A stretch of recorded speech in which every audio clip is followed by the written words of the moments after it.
Hello, Miller. We are your marketing team, V for Victory, ready to run you through what your customers think of your product. Basically, here are the fast facts. Of Miller, Coors, Bud, and Busch, you come in third place. You're definitely not in last place, but there are areas for improvement. These areas of improvement include your taste, image, and value. Improving these areas will aid in improving your company and capturing a larger market share. Consumers are willing to spend between $4.23 and $5.67 for your product. We gathered this data from the objectives that you gave to us before administering this survey. These objectives included finding Miller's standing when compared to Coors, Bud, and Busch, finding areas where we flourish and areas where we struggle, as well as where we need to improve, finding a normal and acceptable price range for your product, and determining whether or not the brand of beer or price was more important when making a purchase decision. Our job was to remove the beer goggles that can distort reality and make sure Miller doesn't make any decisions that it's going to regret in the morning. And now on to the data. We'll start with your Net Promoter Score. The NPS score is a way for you to compare the performance of your firm with your competitors, as well as firms in completely separate industries. As you can see from this graph, Miller has an NPS score of 31.5. The higher the score, the better. So it's obvious that from the marketplace's perspective, Miller is not performing as well as Bud or Coors. From the beginning, we can already infer that there will need to be improvements, so let this stand as a benchmark of where Miller is in relation to its competition. To find out where we need to make improvements, we'll start by looking at your satisfaction data. Each brand was rated on the following attributes: taste, packaging, value, image, and price. The blue bars represent Miller's score, and the red bars represent the highest score available from the three competitors. As you can see, Miller only has an edge in packaging. In every other attribute, we are behind the best competitor.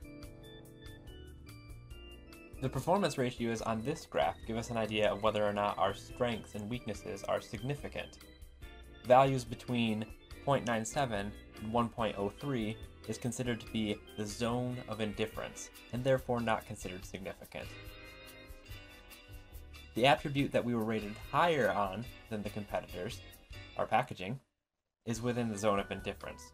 So realistically, we can't call it a strength. Troubling, however, is that every other attribute is below 0.97, and therefore considered a significant weakness. Although it is alarming, seeing this data as is can be misleading. To see how much trouble we are in, we need to look at how important each attribute is to the customers. This is where we really start to sober up and take off the beer goggles. In the state of Michigan, the legal blood alcohol content limit for operating a vehicle is 0.08. We're going to scale that up to 0.8 to work with our data.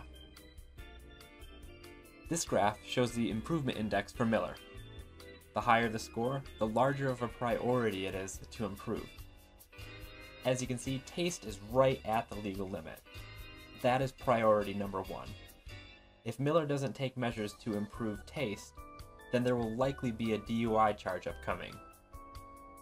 But let's not forget that buzz driving is drunk driving, and I wouldn't be comfortable with image and value operating a vehicle either. Taste, image, and value are the three most important factors. They are the three highest priorities on the improvement index, and Miller scored below the best competitor on all three. We do have a Surgeon General warning, however. Even though taste, image, and value are highest on the improvement index, they are not the only attributes that need work. Price was our lowest satisfaction score, so it obviously needs improvement, but taste is what the marketplace deems most important. Our best attribute, packaging, scored lowest on importance and on the improvement index, but it is still important to improve. Remember, it wasn't a significant strength. Now that we've sobered up a bit, we can move on to our Van Westendorp pricing data. What this is going to tell us is a normal or acceptable price range for Miller. This first graph shows the data from what people consider to be too cheap. 100% of survey takers agree that $1 is just too cheap of a price, to the point where they doubt the quality of the beer. At $2, we lose just over 10% of respondents.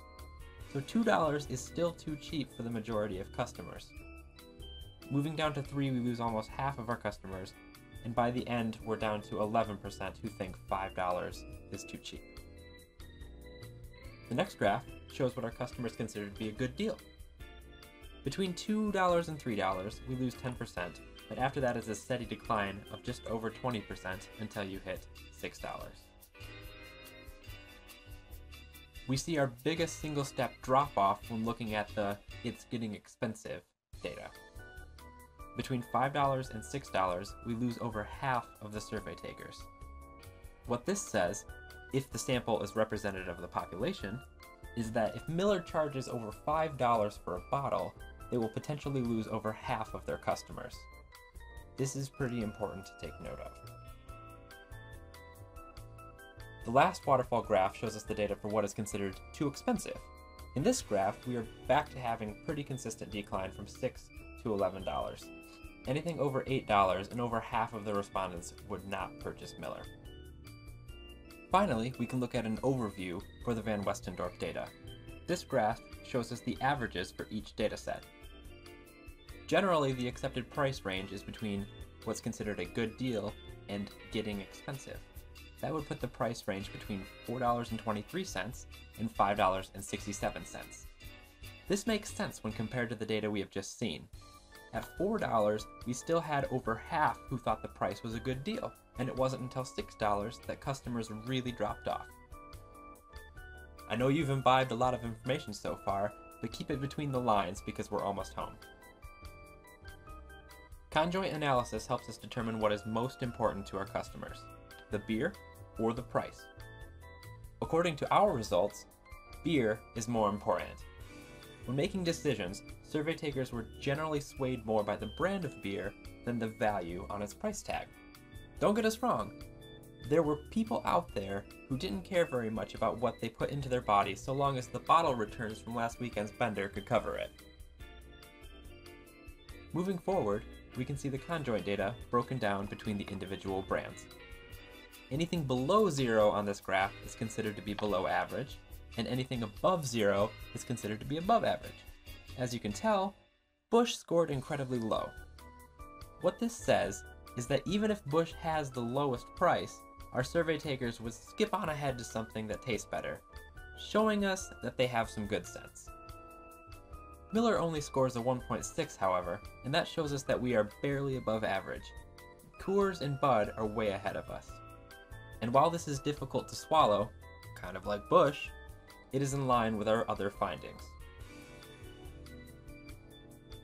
Miller is not the worst. We are the third best brand, according to our survey takers, behind Coors and Bud. But we do have a lot of work to do. The areas that we need to most improve are taste, image, and value, while keeping in mind that the other attributes are still important. People are willing to pay between $4.23 and $5.67 for Miller's beer, and when making purchase decisions, the beer itself is more important than price. People are not satisfied with Miller's taste, image, and value, so it is advised that Miller finds a way to improve customer satisfaction in those areas while keeping within the price range determined by the data. If that can be accomplished, we can get Miller out of the drunk tank and back on track to gaining a larger market share. Hopefully this data is sobering and clarifying, and that the good folks at Miller won't do anything that they'll regret in the morning.